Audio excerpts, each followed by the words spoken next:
Dernier grand rendez-vous de l'information sur ESAE TV pour le compte de cette semaine. Voici les titres.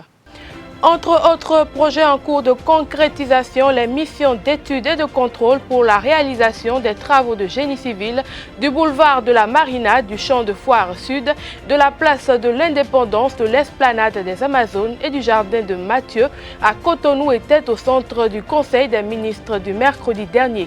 À suivre dans ce journal, l'essentiel à retenir, la substance des décisions prises à cet effet. Le professeur Albert Jovit Nuhuayi a lancé dans la matinée de ce vendredi 7 février devant un parterre de professeurs, de membres de l'administration, du fondateur de ESAE ainsi que des étudiants l'ouvrage La loi des modèles ou l'éducation par l'exemple. Nous reviendrons sur les moments forts de cette cérémonie de lancement au cours de cette édition. Et puis en sport, en match retard de la 11e journée de la Vitalor Ligue 1, ESAE Football Club livrera un match contre Beke FC de Bembereke demain samedi à René Pleven.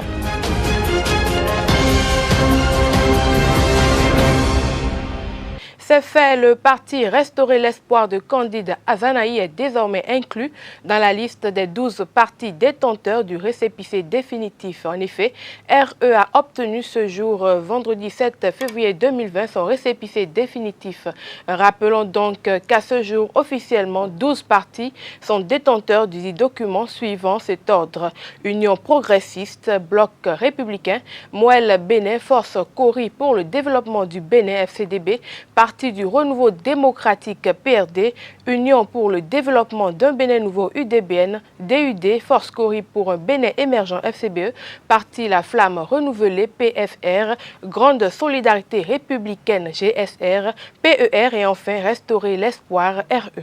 La mission d'études et de contrôle pour la réalisation des travaux de génie civil du boulevard de la Marina, du champ de foire sud, de la place de l'Indépendance, de l'esplanade des Amazones et du jardin de Mathieu à Cotonou et l'acquisition du foncier et réalisation des travaux de génie civil de réhabilitation et de construction des infrastructures de précollecte et de collecte des déchets dans les communes du Grand Nokwe, Cotonou, Porte-Nouveau, Abomey, Calavi, Ouida et Semé Podji était au cœur de la séance hebdomadaire du Conseil des ministres de cette semaine.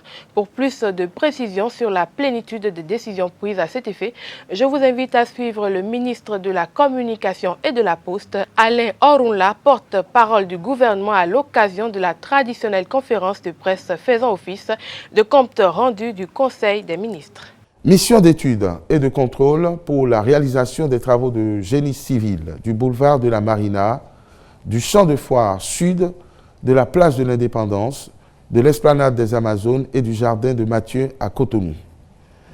Les travaux de réaménagement du boulevard de la Marina connaissent un niveau d'avancement conforme au planning de départ. En vue de les synchroniser avec la réalisation des projets d'aménagement urbain destinés à apporter une plus-value touristique à la zone desservie, le Conseil a autorisé la contractualisation avec diverses entreprises nationales et internationales pour la mission complète de maîtrise d'œuvre pour les travaux de génie civil du boulevard de la Marina, du champ de foire sud, de la place de l'Indépendance, du parc des Amazones et du jardin de Mathieu. La mission d'élaboration des études d'impact environnemental et social y relatives. Les travaux de démolition de constructions situées sur l'emprise du parc des Amazones ainsi que de son esplanade. La réalisation de la fondation du monument Amazon. La commande complémentaire d'essence forestière. La conception et la réalisation du monument aux morts ainsi que la mission de contrôle et de surveillance de tous ces travaux.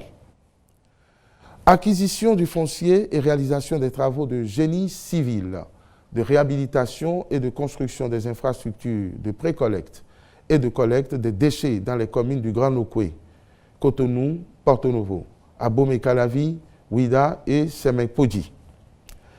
Le projet de modernisation de la gestion des déchets solides ménagers dans ces communes a effectivement démarré depuis le 18 décembre 2019 par des activités de salubrité, de désensablement, de désherbage et de destruction de dépôts chauffage.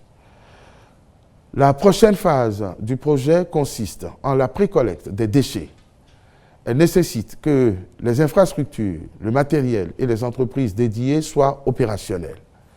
À cet effet, après le diagnostic effectué, il s'avère nécessaire de procéder à la construction de plusieurs points de regroupement et la réhabilitation d'autres.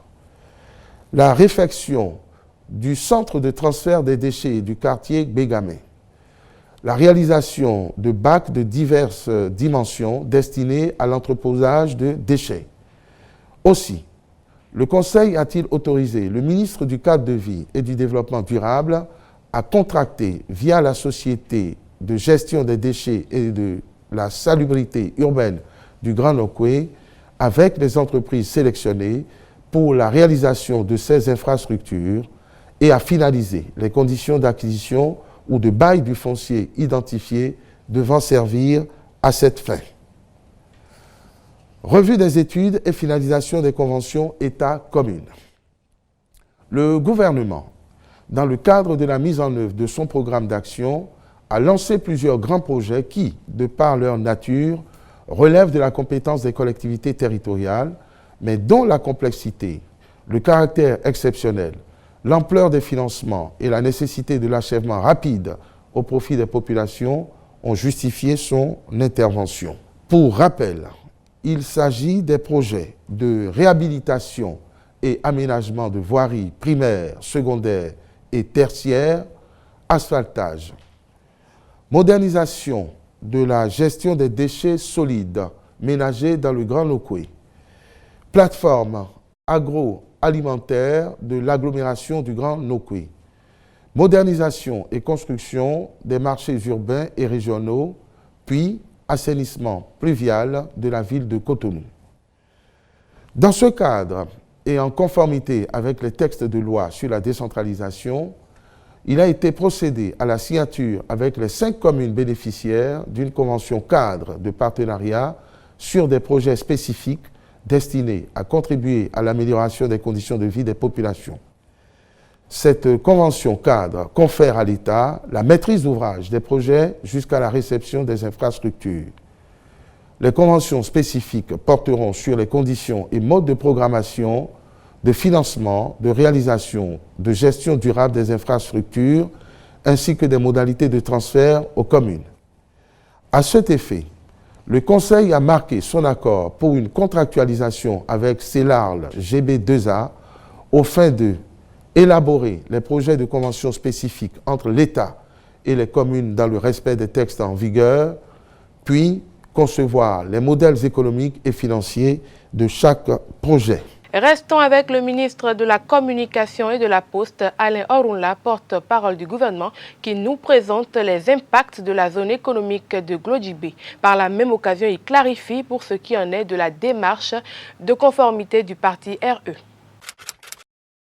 Glodjibé se trouve dans une zone qui concentre un grand nombre de projets du programme d'action du gouvernement. Nous avons l'hôpital de référence, l'aéroport international, la construction de logements sociaux, économiques et sociaux, la construction de marchés de gros, etc. L'érection de ces différentes infrastructures dans cette zone va nécessairement créer une nouvelle dynamique urbaine et commerciale qu'il faut soutenir. Et c'est donc dans cette logique qu'on aménage une zone spéciale économique donc pour soutenir cette tendance et pour répondre à la modernisation, je dirais, et à la transformation de cette zone en une zone urbaine commerciale nouvelle. Cela offre des perspectives que vous imaginez bien, de création d'emplois et donc de croissance. Donc c'est dans la logique normale du programme d'action du gouvernement. Vous dites par la suite que l'aménagement de cette zone maintient le cap des grands travaux. C'est ça le programme d'action du gouvernement. C'est un ensemble de projets structurants, harmonieux. C'est ce travail qui a permis, par exemple, à notre pays d'engranger des points sur le plan économique, ainsi que certaines statistiques venues de l'étranger que le ministre d'État a qualifié de bonne nouvelle que nous avons eue. C'est un cap qui a été amorcé, qui sera maintenu et qui permettra à ce que nous ayons le plus grand nombre d'espaces pouvant accueillir ces différents projets. Nous verrons bientôt le nouveau visage qu'aura le boulevard de la Marina, quand on y aura édifié tout ce que j'ai énuméré dans le compte-rendu du Conseil. Nous ferons de la Marina une zone dont tous les Béninois seront très fiers. Il en est de même pour la zone Cotonou-Ouida, la route des pêches, où on démarre la phase 2. Ce sera un réaménagement de tout le littoral qui deviendra une zone économique et touristique d'envergure. Donc c'est vous dire que tous ces travaux et tous ces efforts commandés et qui découlent du programme d'action du gouvernement sont dans une logique que le gouvernement a voulu et maintiendra.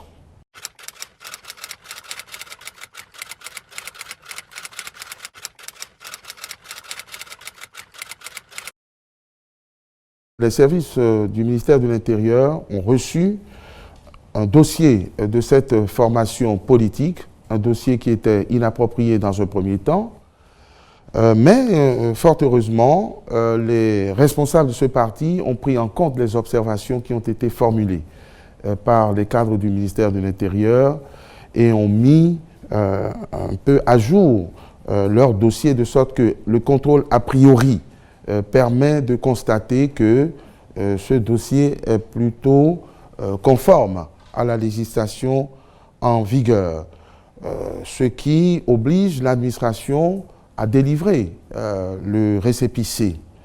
Alors, c'est la preuve qu'il n'y a pas de parti pris et que toutes les formations politiques qui remplissent les critères et les conditions fixées par la loi verront leur dossier examiné avec la plus grande rigueur, mais la plus grande objectivité et obtiendront le récépissé qui leur permet d'être reconnus par la République et d'aller aux différentes compétitions électorales.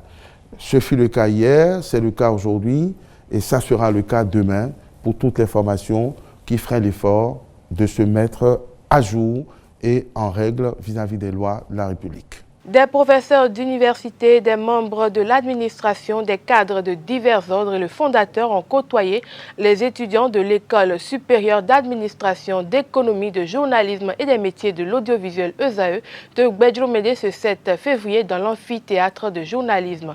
Il n'a pas été question de cours mais du lancement de la loi des modèles ou l'éducation par l'exemple. Un ouvrage publié par le professeur émérite Albert Jovite Nhouaï aux éditions populaires africaines. Carles Kitome a participé à la séance d'échange autour de la présentation de ce chef-d'œuvre qui interpelle la conscience. Suivez son compte rendu.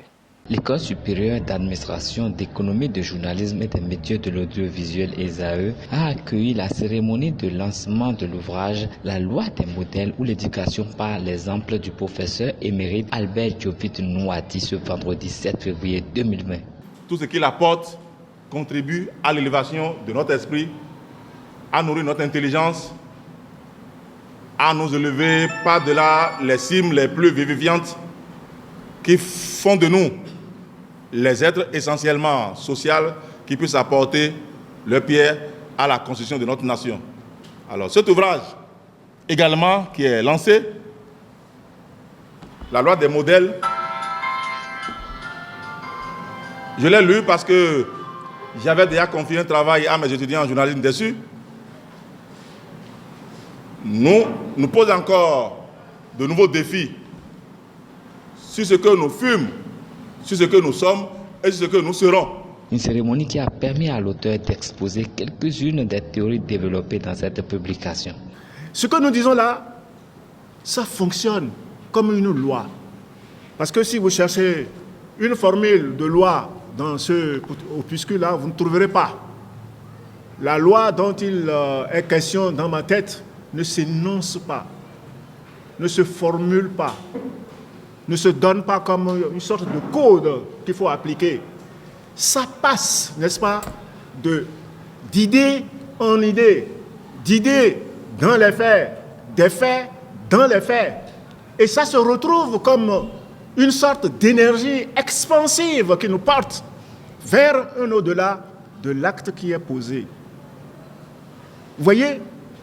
Donc, nous en sommes non seulement à nous reproduire les uns les autres, à nous reproduire nous-mêmes un peu par rectification, un peu par requalification, mais nous en sommes surtout à promouvoir, n'est-ce pas, la création collective. Cet ouvrage lance un appel à la conscience humaine en ce qui concerne l'influence de l'homme sur sa société. La lecture de la conclusion de l'ouvrage par le professeur Johannes Athanase Toudonou a ouvert la voie aux interventions du public et aux échanges. Suivez un extrait de cette conclusion. Où donc est la loi des modèles? Elle est tout naturellement, tout banalement et tout simplement dans la vie de chaque moment, à travers ce que nous pensons, à travers ce que nous faisons. Tant il est vrai que nous faisons, tant il est vrai que ce que nous faisons nous fait. La loi se trouve non formulée, non formulable en code, ni en principe théorique, au fondement et dans l'effet de chacune de nos attitudes, dans chacun de nos vouloirs, dans cette manière de nous choisir ou de nous réaliser tel ou tel au milieu d'un monde qui nous plaît ou nous déplaît. Le modèle lui-même n'est pas un acte ni une image accidentelle que rien n'a préparé à être, mais il se structure et se tisse instant après instant à partir des exigences de la société, à travers notre sens d'adaptation et la capacité de notre être de se donner un style. Mais ceci est un mécanisme ininterrompu, où le réajustement de la conscience se fait en permanence. L'esprit humain se saisit alors comme une réalité inachevée et en quête d'elle-même, et où ce qui est donné n'est jamais que l'indice de ce qui est possible. C'est pourquoi, sans doute, le modèle est ce qui anime l'éducation, celle-ci représentant l'itinéraire des étapes successives et critiques de la conscience en mutation et en devenir. Et puisque par-delà et malgré notre culturalité, nous sommes des êtres sensibles à la présence des autres autour de nous, nous représentons pour eux un univers de sens dans lequel ils apprennent à se découvrir. Mais aussi, il nous est donné d'opérer notre propre dévoilement à leur contact. Cette influence réciproque qui nous fait tous membres d'une société nous impose des valeurs par rapport auxquelles nous réagissons favorablement ou défavorablement. En définitive, la loi des modèles, c'est cet idéal au fond de nous-mêmes qui nous fait vouloir les choses les unes après les autres, relativement, contradictoirement ou préférentiellement. La divinité Gbadou, loin d'être une divinité qui sème la terreur, protège la maison et ceux qui y habitent. Pour Dassou Mandjerouini, la réputation de semeur de terreur est partie des oiseaux de mauvais augure qui l'utilisaient à des fins de destruction. D'après Dassou Mandjerouini, il serait nécessaire que chaque contrée ait cette divinité, de même que certaines personnes qui, lors de leurs initiations au Fa, doivent obligatoirement être initiées. Écoutons-le au micro de Jacques Maouillon d'Almeida. Les gens crient que c'est une divinité qui fait mal. C'est une divinité qui n'est pas bien à avoir chez soi. Mais dès que vous avez cette divinité dans une maison familiale, dans une maison propre à vous-même, vous êtes protégé contre toute attaque satanique. contre toute énergie négative, contre tout esprit maléfique. Ça protège. Vous êtes au cœur des 5 éléments de cette vie. Là, vous êtes dans une égrégore. Vous êtes entouré d'une grande protection. En tout cas, nous, chez Das m'a dit oui, il y en a. Je l'ai hérité et c'est là. J'ai fait initier beaucoup de gens dans cette force-là. Beaucoup ont reçu ce phare de Badou chez moi. Je peux déjà compter plus de milliers. De milliers d'adeptes. Nous, et Fazou, vous êtes à Nago, a été Fonfa, doudele tibe, doudele, bon, mais il faut quand tu veux Fonfa, nous doués, il faut nous, dans nous, et dans le bête gant, et dans le bête d'eau, et dans le tafoué, bon, à Claméji, à ta monomedi, à nous, on va semido, mais non, t'es un go fallait gon, hein.